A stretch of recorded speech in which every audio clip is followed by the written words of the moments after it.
things. Many of you have asked me, how in the world did you ever decide to get into comedy?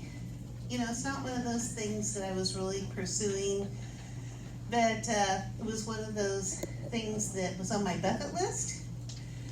So I'm going to tell you the story of how I got into it. For those of you that don't know, I got cancer 4 years ago, and I was diagnosed with ovarian cancer, and one of the doctors told me I had 4 to 6 months to live. I said, well, I guess I better get started on that bucket list.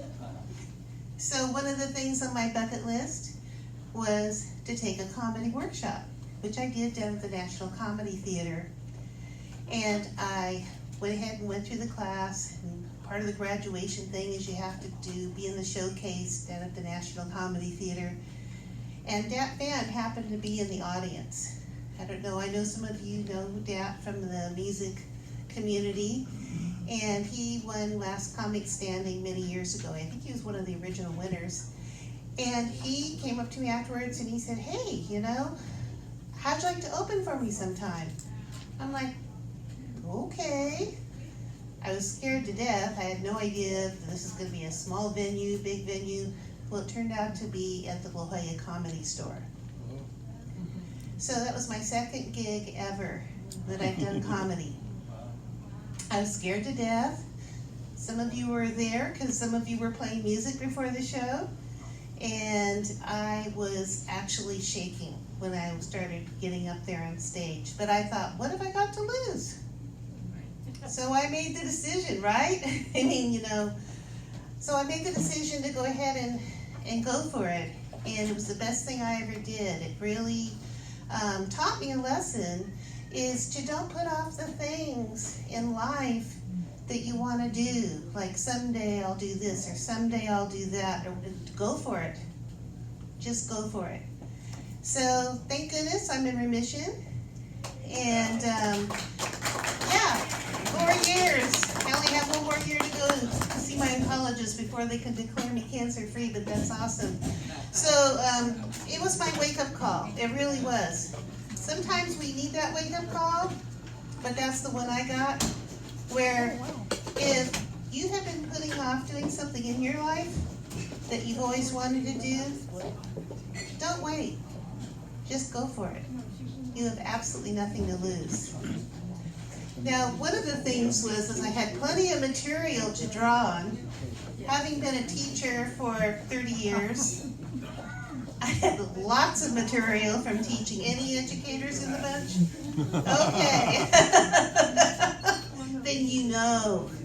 And that's how I kept my classes going. I mean, you know, my kids would say, hey, Mrs. Schmitz, you're really funny. And I just used humor to teach. And that's how I got through it. So I used that. I've used all kinds of different subjects. And I just draw from my own experiences in comedy. And that's what I'm hoping to do, is to write more and get more into it now that I will be retired in a couple weeks. So one of the things that was really funny about when I was teaching, and I know some of you have heard some of these stories because I share them with my friends. I was like, can you believe they did this? Or can you believe they did that? As I'd always tell I taught high school for several years, and then I also was teaching college. So I taught high school during the day and college at night. It was like going from chaos to peaceful, easy feeling in the evenings, you know? And one of the things that I walked into, I'll never forget this, it was Scripps Ranch High School, and I walked into the classroom and they said, we've gone through approximately 7 substitute teachers. Nobody can handle this class. If you can handle it, it's yours. So I walked into the classroom. I mean, it was something like out of a movie. Furniture was flying. It looked like the movie Armageddon. You know, everything. I just shouted. The first thing I shouted was, no blood in the classroom. No blood in the classroom. Said the hallway's fine. And there was crying and screaming and smoke. And that was just from the substitute teacher. So I break up the fight, and I took the two kids to the principal's office. And of course, the first thing that they asked me, who's watching your classroom? Oh, didn't think about that. So I went back to the classroom, and they're placing bets on how long I'll stay. And so I threw in for 20 minutes. And one of the kids shouted out, "You're really tight, Mrs. Schmitz." And I had no idea what that means. So I had to call a friend who has a teenager. They just call me tight. What does it mean? She said, "Don't worry, that you're cool. That's a good thing." Well, I had that working for me. But using the element of humor all through teaching has helped me tremendously.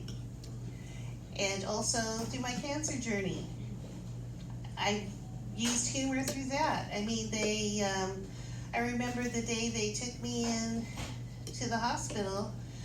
They had told me that the tumor was the size of a grapefruit. And I said, "Well, why do they always call cancer fruit? Why not like a lima bean or a zucchini? But why is it always compared to fruit? Like you got a lima bean the size of a grapefruit growing inside of you, whatever." And so the day I went into the hospital, the nurse said, "Well, we're going to take you to the spa." And I was getting kind of excited. I didn't know they had spas in hospitals. So I'm thinking, wow, I'm getting pampered and massaged before they take me in for surgery. Well, it turns out SPA stands for Surgical Prep Area. Yeah.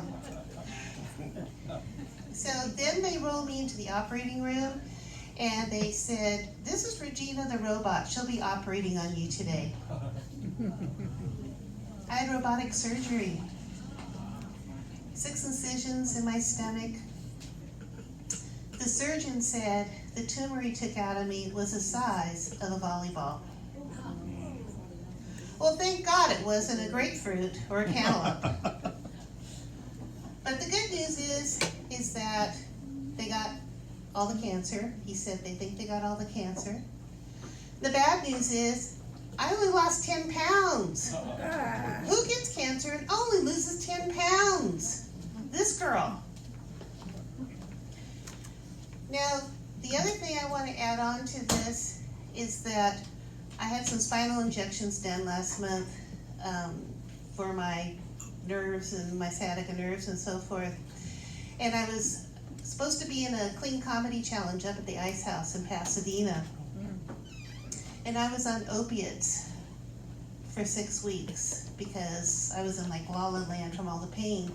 So I forced myself to go off of them and went and just took ibuprofen. I was in tremendous pain, but I really wanted to do this. And it was a 3-night challenge. And I went up there and I taped ice packs all the way down my spine and into my pants. So I looked like I was probably peeing my pants up there on stage. But I was determined I was going to do this comedy challenge. So, for all of you that are still contemplating or thinking about something you want to do, tape on those ice packs and go for it. All right.